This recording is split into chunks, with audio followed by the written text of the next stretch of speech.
Halo para pendengar, dimanapun kalian berada. Setelah sebelumnya, gue udah bikin detail kecil Umaru Season 1. Di video kali ini, gue tertarik untuk ngebuat detail kecil Umaru Season 2. Dan hasilnya, setelah selesai nonton Season 2 Umaru, gue berhasil nemu cukup banyak easter egg dan juga parodi menarik yang tersebar di anime ini. So, kalau penasaran, langsung aja mari kita mulai.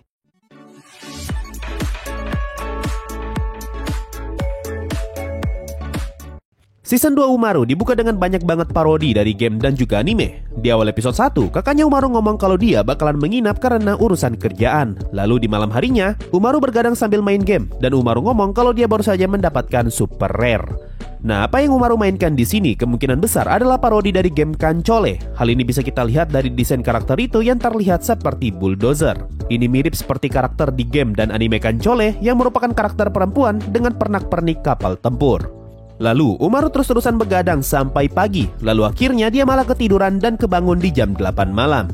Setelah Umaru sadar kalau dia bangun lebih lambat daripada biasanya, Umaru pun ngomong, "Aku baru saja melewati 16 jam." Dan di belakang Umaru muncul gambar seseorang. Nah, yang ngikutin JoJo pasti tahu kalau sosok yang ada di belakangnya Umaru adalah King Crimson, yaitu Stan dari JoJo Part 5. Stan ini mempunyai kekuatan untuk menghilangkan proses dan ngebuat dia langsung sampai di hasil akhir. Dengan kata lain, King Crimson mampu membuat waktu 10 detik menghilang dan dia akan langsung berada di detik ke-11. Sama seperti kondisi Umaru saat ini, di mana dia merasa waktu 16 jamnya menghilang begitu saja karena dia bangun di jam 8 malam. Lanjut ke scene berikutnya, hampir setengah episode ini bercerita mengenai pertandingan sepak bola antara Sylvie melawan Umaru. Nah, scene sepak bola yang muncul di sini sebagian besar merupakan parodi dari anime Tsubasa dan juga Inazuma Eleven. Gua bakal coba sebutin satu-satu parodi yang muncul di bagian ini, dan parodi itu merefer kemana saja. Pertama, ketika Umaru lagi latihan bareng Sylvie, salah satu metode latihan yang mereka lakukan adalah dengan melatih mental, dan di sini muncul scene mereka berdua lagi megang bendera dan juga piala. Nah, ini adalah parodi dari anime Tsubasa, di mana Sylvie memegang bendera berwarna merah yang sama seperti bendera kejuaraan sepak bola SMP tingkat nasional di anime Tsubasa. Kedua, di sini Umaru memperagakan sebuah tendangan kepada Sylvie dan dari posenya, kemungkinan besar itu adalah parodi dari tendangan jarak jauh atau drive shoot-nya Tsubasa. Ketiga, Umaru menyebutkan kata bola adalah teman, yang mana itu adalah salah satu slogan paling ikonik di anime Tsubasa. Keempat, ketika pertandingan sepak bola antara Umaru melawan Sylvie dimulai, di sini kita diperlihatkan semua anggota timnya Umaru dengan model rambut yang terlihat aneh. Nah, kemungkinan alasan kenapa model rambut mereka terlihat aneh karena ini adalah parodi dari anime Inazuma Eleven. Bahkan juri di pertandingan ini menggunakan bandana di kepalanya, sama seperti MC di anime Inazuma Eleven. Lalu, salah satu anggota timnya Umaru terlihat menggunakan penutup mata, sama seperti karakter Kido Yuto di anime Inazuma Eleven. Kelima, sebelum pertandingan dimulai, muncul seorang komentator yang kalau dilihat dari penampilannya, terlihat mirip seperti karakter Hashimoto, yang juga adalah seorang komentator di anime Tsubasa. Keenam, cara Sylvie melewati para pemain adalah ciri khas Tsubasa ketika dia mencoba melewati para pemain. Ketujuh, ketika Sylvie mengeluarkan tendangannya, tiba-tiba saja Kirie muncul dan dia membelokkan arah tendangannya Sylvie. Lalu komentator ngomong kalau itu adalah misdirection. Nah, gua nggak tahu ya apakah di Tsubasa ada teknik misdirection atau tidak. Tapi, gua tahu satu anime yang sangat lekat dengan istilah misdirection, yaitu Kuroko no Basuke. Berhubung Umaru menampilkan teknik misdirection dengan warna biru, maka kemungkinan besar kalau scene ini memang merefer ke anime Kuroko. Di sini juga ada scene yang memperlihatkan seluruh timnya Umaru masuk ke mode zone, dan bisa saja scene itu merefer ke anime Kuroko. Tapi sebenarnya bukan hanya anime Kuroko doang yang menggunakan istilah zone dalam ceritanya. Cuma memang salah satu yang paling terkenal adalah Kuroko.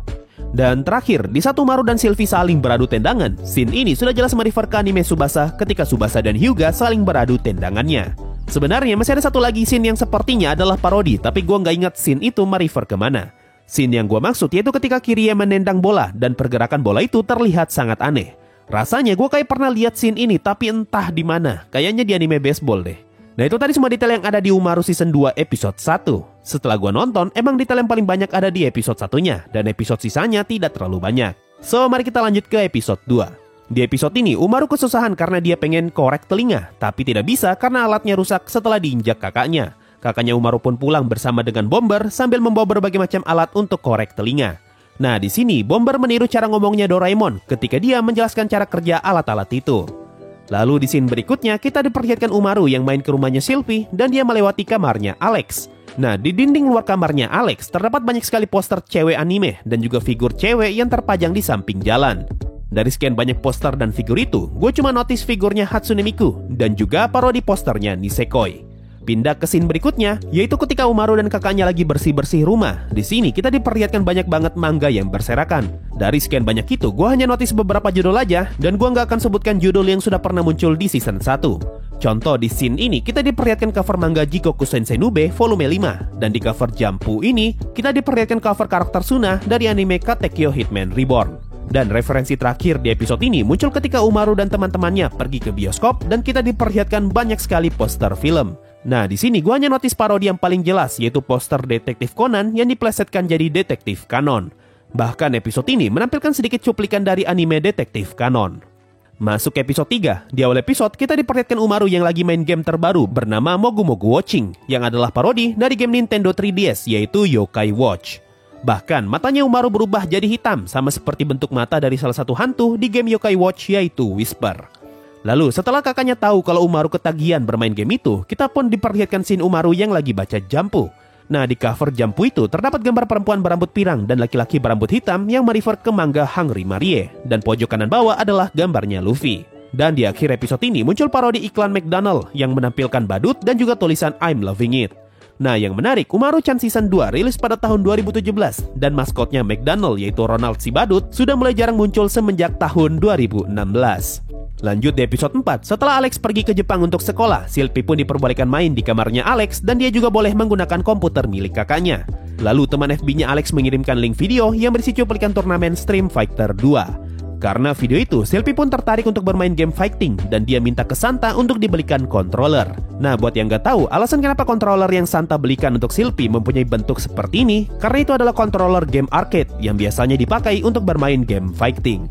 Masih di episode 4, ketika Umaru sadar kalau kakaknya kelebihan ngasih amplop tahun baru, Umaru langsung kepikiran barang apa saja yang dapat dia beli dengan uang itu.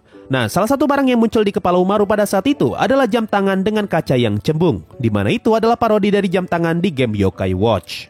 Lalu setelah itu, mulai terjadi konflik batin di dalam dirinya Umaru, apakah dia akan menerima amplop itu atau tidak. Dan di tengah perdebatan itu, ada satu Umaru yang ngomong, "Life is Kanalat."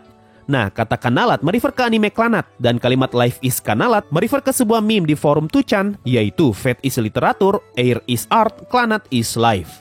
Lompat ke episode 7. Di awal episode, kita diperlihatkan Umaru yang lagi dalam perjalanan ke taman bermain bersama dengan teman-temannya. Dan di sini Umaru ngomong kalau dia kepengen main wahana hardcore piloting experience. Lalu muncul gambar Umaru yang lagi pakai helm dan di belakangnya terlihat robot yang lagi melayang.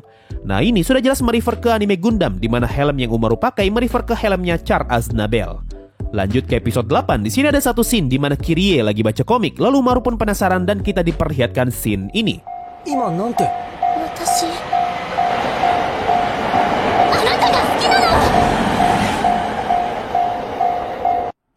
Nah, apa yang kita lihat saat ini adalah scene parodi yang diambil dari anime Nisekoi. Gua nggak ingat apakah di Nisekoi ada scene seperti ini, tapi kalau kita lihat karakter laki-laki ini, di sini dia menggunakan penjepit rambut sama seperti Ichijoraku dari anime Nisekoi. Selain itu, di sini juga kita diperlihatkan Umaru yang lagi baca Jampu, dan gua rasa covernya merupakan parodi dari manga Yuragi Yuna. Lalu setelah itu, kita diperlihatkan Kirie yang membayangkan hubungannya Ebina dengan kakaknya Umaru. Hal ini malah ngebuat Kirie emosi dan muncul scene Kirie yang lagi pegang bom. Nah, scene ini merefer ke salah satu karakter di anime Katekyo Hitman Reborn, yaitu Dynamite. Lalu di episode ini juga, kita diperlihatkan Umaru yang lagi pegang majalah Jampu, dan cover majalahnya adalah parodi dari manga Aono Exorcise.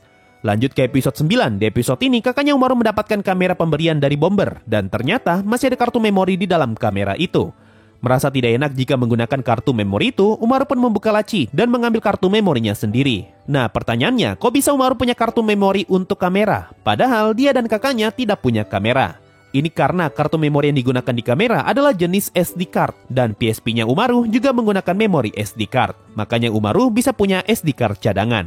Masih di episode 9, ketika Hikari datang ke rumahnya Umaru langsung masuk ke mode parodinya, yaitu dia meniru gayanya Gendo dari anime Evangelion. Lalu di akhir episode, ketika Umaru bermain dengan hamsternya, di sini Umaru menyebutkan nama Pokeham The Movie 2000, yang merefer ke movie keluaran tahun 1999, yaitu Pokemon The Movie 2000. Dan detail terakhir ada di episode 10, yaitu ketika Umaru main ke rumahnya Sylvie. Di sini mereka menonton anime dengan judul Yuru Yuru Mosaic, yang kemungkinan besar adalah parodi dari anime Yuru Yuri. Nah, itu tadi semua detail yang berhasil gue temukan setelah nonton anime Umaru Season 2. Mungkin itu saja untuk video kali ini. Makasih semuanya sudah mendengarkan sampai di titik ini. Sampai jumpa di video berikutnya. Dan bye-bye.